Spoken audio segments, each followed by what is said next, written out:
Asesmen sumatif akhir jenjang tahun 2022-2023 juga dilaksanakan SD Negeri 012 Babakan Ciparai, Kota Bandung.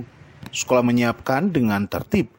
Azas yang dilaksanakan merupakan evaluasi siswa yang sudah dilaksanakan KBM keseharian. Pelaksanaan azas dilaksanakan selama 6 hari.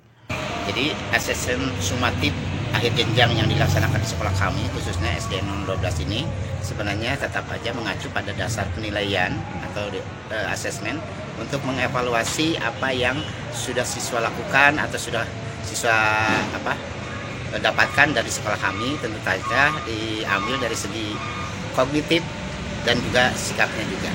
Jadi semua hal-hal yang berupa experience mereka di sekolah itu dievaluasi oleh kami di tahap akhir ini atau tahap jenjang ini.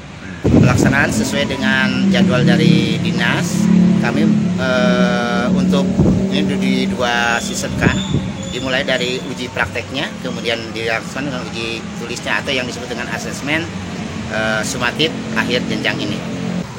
Tanggapan dan himbauan dari saya sebagai Kepala Sekolah SDN 012 Babakan Ciparai, saya berharap apa yang anak-anak lakukan, kerjakan, baik dari persiapan, kemudian pelaksanaan, dan pada akhirnya mudah-mudahan berjalan aman, lancar, sukses semuanya.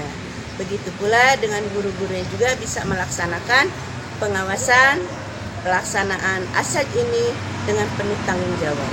Oh iya, ASAJ dengan ujian yang tahun sebelumnya memang berbeda, baik itu dari segi aturannya, pelaksanaan. Yang dulu kalau pelaksanaannya serentak ya, kalau sekarang diberi kelonggaran, yaitu diberi tenggang dari mulai tanggal 8 sampai dengan tanggal 20 Mei ini.